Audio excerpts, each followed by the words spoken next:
इंदौर में दूषित और गंदे पानी से हो रही मौतों के मामले में हाईकोर्ट में अहम सुनवाई हुई। इस मामले में सरकार ने अपनी स्टेटस रिपोर्ट हाईकोर्ट के समक्ष पेश की। सरकार की ओर से दाखिल रिपोर्ट में बताया गया कि अब तक गंदे पानी की वजह से कुल 4 लोगों की मौत हुई है, लेकिन मौतों का आंकड़ा लगभग 8 से 15 का है और गंभीर रूप से कई बीमार अस्पताल में अभी भी भर्ती हैं। सुनवाई के दौरान सरकार ने मुआवजे के चेक की डिटेल भी नहीं दी है, जिससे सरकार की कथनी और करनी में अंतर नजर आ रहा है। वहीं इस मुद्दे को लेकर दायर जनहित याचिका पर कोर्ट ने सुनवाई करते हुए अगली तारीख 6 जनवरी तय की है। कोर्ट ने मामले को गंभीरता देखते हुए रिपोर्ट का अवलोकन किया और आगामी सुनवाई में विस्तृत जवाब देने के संकेत दिए हैं।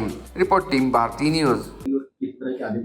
बागरतपुरा में जो पिछले 4-5 दिन पहले घटनाक्रम हुआ था, उसको लेकर इंदौर हाईकोर्ट में याचिका पर सुनवाई थी। पिछली सुनवाई 31/12 को हुई थी। 31/12 की सुनवाई के दौरान कोर्ट ने स्टेटस रिपोर्ट बुलाई थी शासन से कि कितने लोगों की मृत्यु हुई है और कितने लोग गंभीर रूप से अस्पताल में भर्ती है। उसकी स्टेटस रिपोर्ट बहस के कुछ ही देर पहले फाइल की गई थी। उसी स्टेटस रिपोर्ट पर 6 तारीख कोर्ट ने बहस के लिए रखी है और प्राथमिक तौर पर जो स्टेटस रिपोर्ट में देखने में आया है कि वो शासन की ओर से 4 लोगों की मृत्यु बताई गई, पर आंकड़ा शायद 8 से 15 का है। और गंभीर रूप से अवस्था में भी अभी भी लोग वेंटिलेटर पर आईसीयू में भर्ती हैं। मुआवजे के चेक की अभी कोई डिटेल उन्होंने दी नहीं है इसमें। तो हाई कोर्ट ने जो है इसके ऊपर कुछ कमेंट बोला कि जो डेथ हुई है उनका नाम नहीं है। वो एक्चुअली अभी कोर्ट ने उसको स्टेटस रिपोर्ट को पूर्ण रूप से देखा नहीं है, क्योंकि हमारे शीतकालीन अवकाश चल रहे हैं। 2 जज शीतकालीन अवकाश के दौरान जबलपुर से सुनवाई कर रहे थे। इंदौर का ज्वलंत मुद्दा है, इसलिए कोर्ट ने हमने कोर्ट से निवेदन करा। कोर्ट ने इसको 6 तारीख को रखा है। रितेश नानी, अध्यक्ष उच्च न्यायालय वैशक संघ।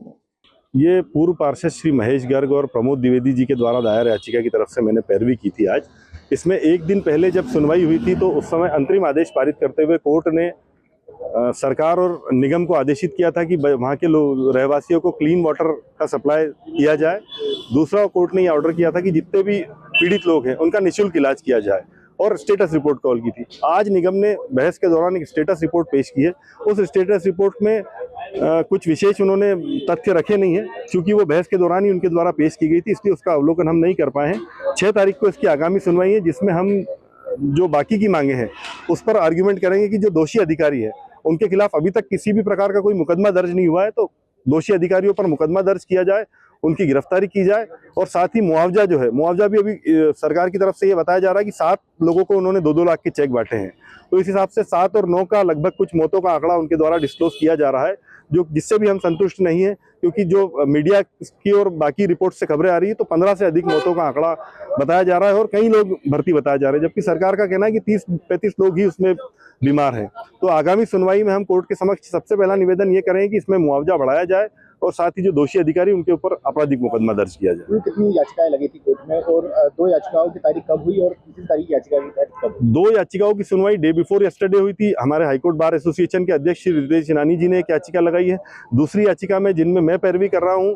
तीसरी याचिका एक मोहन सिंह चंदेल साहब वकील साहब ने लगाई, उसकी सुनवाई 19 तारीख को करी है कोर्ट ने, और बाकी 2 याचिकाएं उनकी सुनवाई 6 जनवरी को नियत की गई है। इस दौरान क्या नोटिस भी जारी हुआ है? एक याचिका में माननीय न्यायालय ने नोटिस जारी किए हैं। जो बाकी की 2 याचिका है उसमें ऑलरेडी कोर्ट ने अंतरिम आदेश पारित किया हुआ है, इसलिए अभी इसमें नोटिस जारी नहीं किए।